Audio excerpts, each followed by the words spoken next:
പണിയൊക്കെ ചെയ്യുന്നുണ്ട്, അതോ കള്ളപ്പണിയാണോ? എന്നെ കൊണ്ട് കഴിയുന്ന പണി ഞാൻ ചെയ്യും, അതേ പറ്റൂ. ഒന്നും കഴിയത്തില്ലെന്നും പറയത്തില്ല, നമ്മൾ ചെയ്യും. കാശും കിട്ടുന്നു, കൃത്യമായിട്ട് കിട്ടുന്നുണ്ടോ? ആ കാശൊക്കെ എന്ത് ചെയ്യുന്നു? കാര്യമായിട്ട് അതെല്ലാം കൂട്ടി വെച്ചിട്ട് എന്താ ഇടയ്ക്കിടയ്ക്ക് അമേരിക്കയും യൂറോപ്പും ഒക്കെ കാണാൻ പോണം, ടൂറിന് പോകണം. വാ, നമുക്ക് രണ്ടുകൂടെ പോവാം, എന്നായാലും പോവാ. എന്റെ കാശ് ഞാൻ എടുക്കത്തുള്ളൂ, ചേച്ചിയുടെ കാശ് ചേച്ചി.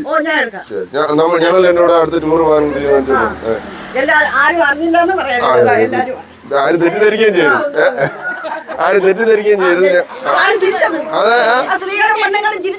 അതാണ് അവർക്കൊരു ഇത് നാണം. All the best.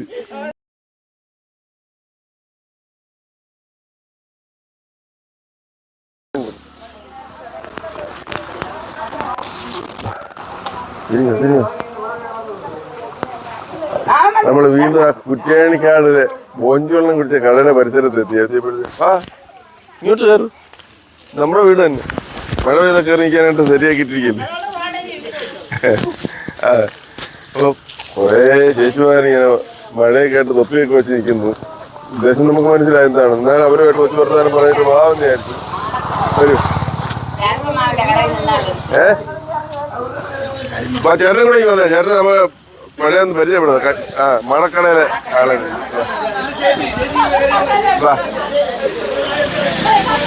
ചേട്ടൻ വാ. ഇത് പഴയൊരു സ്റ്റാറാണ്, കാരണം കഴിഞ്ഞ എപ്പിസോഡിൽ നമ്മുടെ കൂടെ ഉണ്ടായിരുന്ന ആളാണ്. അപ്പൊ അദ്ദേഹമാണ് നമ്മളെ കണ്ടപ്പോഴത്തേക്ക് പരിചയം വിളിച്ചു വരുത്തിയതാ. മഴയൊക്കെ എങ്ങനെയുണ്ട്? ഇവര് നിങ്ങളെല്ലാരും കൂടെ തൊഴിലുറപ്പിന് തൊഴില് മഴക്കാലത്ത് ഉറയ്ക്കുന്നുണ്ടോ? അതോ മഴ ഉറയ്ക്കുന്നതനുസരിച്ച് നമ്മുടെ തൊഴിലിന്റെ ഉറപ്പ് കുറയത്തില്ലേ? ഇപ്പൊ വ്യാപകമായ ഒരു പരാതിയുണ്ട്. എന്താണെന്നറിയാം, ഈ നാട്ടുപുറത്ത് എല്ലാ പച്ചമരുന്നുകളെല്ലാം നിങ്ങൾ നശിപ്പിച്ച് കളയുന്നത്. കയ്യൊന്നി കിട്ടാനില്ല, അടലോടെ കിട്ടാനില്ല, എല്ലാം വെട്ടിപ്പറിച്ച് കളയുന്നു. ശരിയാണോ? അത് തെറ്റ്. പറ, എന്നാ കാര്യം തെളിച്ചു പറയുന്നു. ഈ ധാന്യങ്ങളൊന്നും നമ്മൾ നശിപ്പിക്കാറില്ല. അതെല്ലാം ഇവിടെ തന്നെ ഇപ്പൊ ആ നിന്ന തുളസിയൊക്കെ നമ്മൾ കൈകൊണ്ടാണ് ആ തുളസിയിൽ കേട് വരാതെ പറിച്ചത്. അതുകൊണ്ട് ഒരിക്കലും അങ്ങനെ നമ്മൾ ചെയ്യുന്നുണ്ട്. ചില ആരെങ്കിലും അറിയാത്തവർ ചെയ്യുന്നുണ്ടോ? അറിയാത്തവര് ചെയ്യുമെന്നറിയില്ല, നമ്മള് ഒരു ടീച്ചറെ പോലെ ഒരു അമ്മച്ചി ബാക്കി നിൽക്കുന്നു. നിങ്ങളുടെ എല്ലാവരുടെ ടീച്ചർ തന്നെ. അതാണ് ടീച്ചർ അല്ലെ? ഇതിലൂടെ ഒരു കണ്ണാടിയൊക്കെ വെച്ച് നിൽക്കുന്നത്. ഇതാണ് വീട്. കുടുംബമായിട്ട് അറിയില്ല. കഴിഞ്ഞ എപ്പിസോഡിൽ ഭർത്താവ്, ഈ എപ്പിസോഡിൽ ഭാര്യ, ഈ അടുത്തത് ഞങ്ങൾ ഇറങ്ങി തിരിച്ചു വരുമ്പോ മക്കളെ നിർത്തും.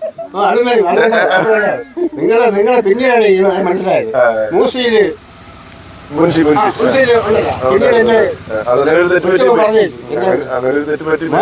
അപ്പൊ ഇന്ന ആളാണിത്. തൊഴിലുറപ്പിലുണ്ടോ? കാശില്ല സമ്പാദിക്കുന്നുണ്ടോ? അതോ കൊണ്ടുവന്ന് ഇവിടെ കൊടുക്കാമോ? സൂക്ഷിച്ചു വെക്കണം. ഇതൊക്കെ നമുക്ക് ആവശ്യത്തിനാണ് തരുന്ന കാശ്. വീട്ടിൽ ഭർത്താക്കന്മാർ കൊടുക്കുന്നവരാരുണ്ട് ഇതിനകത്ത് കാശ്? ഭർത്താക്കന്മാർ കാശ് കൊടുക്കുന്നവരുടെ പണിയിൽ പിരിച്ചു വിടാമോ? ഭർത്താക്കന്മാരെ കൂടെ ഹെൽപ്പ് ചെയ്യാൻ വേണ്ടിയിട്ടാണ് നമ്മൾ ഇറങ്ങണത്. കറക്റ്റ്. പക്ഷേ അവരത് കാരണം വീട്ടിൽ കുട്ടികളോട് കിടന്ന് ഉറങ്ങുന്നുണ്ടോ? ഇല്ല ഇല്ല, ഒരു പണിക്ക് പോകുന്നില്ല. ഇന്നാള് മാടക്കടയുടെ അടുത്ത് ഓപ്പോസിറ്റാണ് ഞങ്ങളെ ചായക്കട. അവിടെ ചായക്കടയുണ്ട്. അപ്പൊ അങ്ങോട്ടൊന്ന് വരണേ എന്നുള്ള ഒരു ക്ഷണവും കൂടെ അതിന്റെ പിന്നിൽ ഉണ്ടോ എന്നൊരു സംശയം. മിക്കവാറും എന്നെ കുറ്റ്യാണി കടയെന്ന് ഇനിയും വരുന്നുണ്ട്. ഈ മഴക്കാലത്ത് എങ്ങനെയാണ് ബുദ്ധിമുട്ടാണ് പണിയൊക്കെ? മഴയുടെ സമയത്ത് നമ്മൾ ഇറങ്ങൂല, എവിടെയെങ്കിലും കയറി ഒതുങ്ങിയിരിക്കും. ഇത് വന്നതിന് ശേഷം നിങ്ങളുടെ ഒരു സ്വന്തം കാര്യങ്ങൾക്ക് ഒരു ആശ്വാസമായിട്ടുണ്ട്. ബ്യൂട്ടി പാർലറിൽ പോകാനും പല ജനങ്ങളുമായിട്ടുള്ള സമ്പർക്കം ഞങ്ങൾക്കുണ്ടായി. വീട്ടിലിരുന്ന് ഒറ്റയ്ക്ക് ഇരുന്ന് പ്രധാന പോയിന്റ് അതാണ്.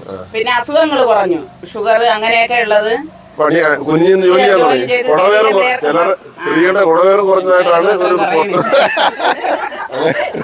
ഒരു സംഭവം കേൾക്കുന്നുണ്ട്. കാരണം കുഞ്ഞിന്ന് ജോലി ചെയ്യാൻ തുടങ്ങി. പണ്ടത്തെ പോലെ മുറ്റമൊന്നും അങ്ങനെ മൊത്തം അതാണ് ടീച്ചറെ ശരിയാന്ന് പറഞ്ഞു. ശരി, അല്ലെങ്കിൽ നമുക്ക് അടി കൊടുക്കണം. അതാണ് തെറ്റ് പറയുന്നത് നമ്മൾ സമ്മതിച്ചു കൊടുക്കരുത്. ടീച്ചർ എത്ര ആളായി? നിങ്ങളൊക്കെ എത്ര ആളായി തൊഴിലെടുപ്പായിട്ട്? ഞങ്ങളൊക്കെ 8-10 വർഷങ്ങളായി. ടീച്ചർ ഇപ്പൊ ഒരു 3 വർഷം കൊണ്ട് ഇറങ്ങിയതേ ഉള്ളൂ. അംഗൻവാടിയില് ടീച്ചറായിരുന്നു. നമ്മൾ വെറുതെ വീട്ടിൽ കുത്തിയിരിക്കരുത്, നമ്മളെന്തെങ്കിലും കാര്യങ്ങൾ ചെയ്തോണ്ടിരിക്കണം. അപ്പൊ നമ്മുടെ ഒരു ആരോഗ്യം മക്കളൊക്കെ എല്ലാവരുടെയും അവരവരുടെ കാര്യങ്ങളൊക്കെ നോക്കിയൊക്കെ പോകുന്നുണ്ടല്ലോ. തീർച്ചയായിട്ടും. നമ്മൾ അവരെ ശല്യപ്പെടുത്തരുത്, അവര് നമ്മളെ നോക്കിക്കോളൂ എന്ന് പറഞ്ഞോണ്ടിരിക്കുകയാണ്. എന്താ പിന്നെ നാണി എന്താ പേരെന്താ? ആ സുധർമ്മ ദേവി, പേരൊക്കെ ഗംഭീരമാണ് അല്ലേ? വേറെ വിഷമവും സങ്കടമൊന്നും ഇല്ലല്ലോ, ഹാപ്പിയാണല്ലോ. വിഷമങ്ങളെല്ലാം തൊഴിലുറപ്പിലായിരുന്നു. അത് മറ്റുള്ളവരുടെ കുറ്റം കുറച്ചിട്ടൊക്കെ പറഞ്ഞോണ്ടിരിക്കുമ്പോ ഈ വിഷമക്കാരം കൊടുക്കുന്നത് അല്ലേ?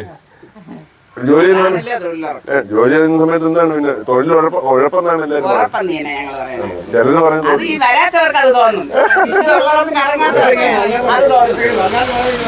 അതെ അതെ അതെ. നമ്മൾ രാവിലെ എത്ര മണിക്ക് ഇറങ്ങും? രാവിലെ 9 മണി മുതൽ വൈകുന്നേരം 4 മണി 5 മണി വരെയാണ് നമുക്ക് ബ്ലോക്കിലെ ടൈം. 4 മണിക്ക് ഒരു ചെറിയ ഇളവ്. സർക്കാർ വലിയ ഉദ്യോഗസ്ഥന്മാര് നേരത്തെ ഇറങ്ങും, പിന്നെ നമുക്ക് ഇച്ചിരി നേരത്തെ ഇറങ്ങിയാൽ അവര് ജോലി ചെയ്തില്ലെങ്കിൽ കുഴപ്പമില്ല. 333 രൂപ വാങ്ങിക്കുന്നവര് ജോലി ചെയ്യുന്നത് കറക്റ്റ് 16 പേര് ഈ ഉച്ച സമയത്ത് എത്ര സമയം ബ്രേക്ക്? 1 മണിക്കൂർ. അത് നിങ്ങൾ ചോറ് വീട്ടിൽ തന്നെ കൊണ്ടുവരല്ലേ? പോണവര് അടുത്താണെങ്കിൽ പോകും, ദൂരെയാണെങ്കിൽ കൊണ്ടുപോകും. അപ്പൊ എന്തായാലും ഇതൊരു ആശ്വാസം. എല്ലാ ദിവസവും കിട്ടും. അങ്ങനെ ആഴ്ച കൂടും? ആഴ്ചയല്ല, മാസത്തില്. നമുക്കിപ്പോ ഒരു മസ്റ്ററോള് 14 ദിവസത്തേക്ക് 14 ദിവസത്തേക്ക് മസ്റ്ററോള് കിട്ടും. 12 ദിവസം വർക്കിംഗ് ഡേ, 2 ദിവസം സൺഡേ അവധി. സൺഡേ അവധിയാണ്. ഒരാൾ വരുന്നുണ്ട് കേട്ടോ. എന്താ ഇവിടെ എന്താ സംഭവം നടക്കുന്നത്? കുറച്ച് ഇംഗ്ലീഷൊക്കെ പറയും. ഇവിടെ അരി വിതരണം നടക്കുന്ന ഓടി വരികയാണ്. ആ എവിടെയായിരുന്നു? ഞങ്ങൾ എപ്പോഴാ നോക്കില്ല, നീ വാ. തെരിയും, ഒരുപാട് തെരിയും. ഇവിടെ ഒക്കെ തെരഞ്ഞെറിഞ്ഞ് തന്നെ കണ്ടുപിടിച്ചത്. പേര് സരസ്വതി. സരസ്വതി. ആ സരസ്വതിയെ കണ്ടല്ലോ. സരസ്വതി വിദ്യാലയത്തിൽ നിന്നാണ് ഞങ്ങൾ വരുന്നത്. പിന്നെ എന്തുണ്ട് വിശേഷങ്ങൾ? വിശേഷം ഇവിടെ മഴക്കാലമാണ്. ആ ഇവിടെ മാത്രമല്ല, കേരളത്തിൽ മൊത്തം മഴയാ. ഞങ്ങൾ വന്നിടത്തെല്ലാം മഴയാ. പിന്നെ ഇവിടെ എന്ത് ചുമ്മാതി ഇവരെ കണ്ട ചേച്ചിമാരെ കണ്ടപ്പോൾ കുറച്ച് വെച്ച് വർത്തമാനം പറഞ്ഞ് നിൽക്കാന്ന് വിചാരിച്ചു. നോക്കിയപ്പോ ഒരു ചേച്ചിയുടെ കുറവ്. അങ്ങനെ നോക്കിയപ്പോഴാണ് അവിടെ നിൽക്കുന്നുണ്ട്, അത് വിളിച്ചു വരുത്തിയത്. ഞാൻ ചേച്ചിയപ്പോ ഇപ്പൊ കുറഞ്ഞു. ഇപ്പത്തെ എല്ലാവരായി. ഇനി ഇവിടെ ഈ കുട്ടിയാണിക്കാട് ഇനി ആരും ഇല്ല. ജീവിതത്തിൽ എന്തെങ്കിലും കൊച്ചു കൊച്ചു കാര്യങ്ങൾ ആഗ്രഹങ്ങളൊക്കെ നടത്തണം, അല്ലാതെ ബാങ്ക് ബാങ്കിക്കൊണ്ടിട്ട് കാര്യമില്ല. സ്ഥലം ഞങ്ങളിത് എന്റെ പരിപാടി ഇതല്ലേ. ഞാനിതുപോലെ ഇങ്ങനെ കയറി ഇറങ്ങി ഓരോ സ്ഥലം കണ്ട് ഇവിടെ കാണുന്നവരുമായിട്ട് സംസാരിച്ച കഴിഞ്ഞ ഇപ്പൊ പുറത്തിറങ്ങി നടക്കാൻ സെൽഫി എടുക്കുന്ന ആളുകൾ. അപ്പൊ അങ്ങനെയൊക്കെയാണ് നമ്മുടെ കാര്യങ്ങൾ. അപ്പൊ നിങ്ങളെല്ലാവരും സന്തോഷത്തോടെ. അപ്പൊ എല്ലാരും ഇനിയിപ്പോ പണിക്കാറാൻ സമയമായോ അതോ തിരിച്ച് വീട്ടിൽ പോകാൻ സമയം? 3:30-4 മണിയാകുന്ന. ഇനിയിപ്പോ നമുക്ക് എങ്ങനെയെങ്കിലും കുറച്ച് സമയം തള്ളി നീക്കി അങ്ങ് വീട്ടിൽ ചെല്ലണം. അപ്പൊ എല്ലാവർക്കും നല്ലത് വരട്ടെ. എന്തൊരു വിഷമമാണ്. ഞാൻ പോകുന്നതിന്റെ വിഷമമാണോ? എല്ലാവരും കുറച്ച് സമയം കൂടെ വയ്ക്കാം. അപ്പൊ ഇങ്ങനെ നമ്മള് എല്ലാരും ഇതുപോലെ കണ്ട് ഇങ്ങനെ ഉച്ചവർത്താനൊക്കെ പറഞ്ഞ് അടുത്ത സ്ഥലങ്ങളിലേക്ക് പോകാം. കുട്ടിയാണിക്കാട് ഇതിപ്പോ 2 പ്രാവശ്യമായി. ഇനിയും വരുമ്പോ ഇവിടെ ഇതുവഴി ഞങ്ങൾ ഇനിയും വരേണ്ടി ഒരു ചായക്കട ബുക്കിംഗ് ഉണ്ട്. അപ്പൊ നമുക്ക് ഇതുപോലെ ഇനിയും കാണാം. അപ്പൊ ടാറ്റാ.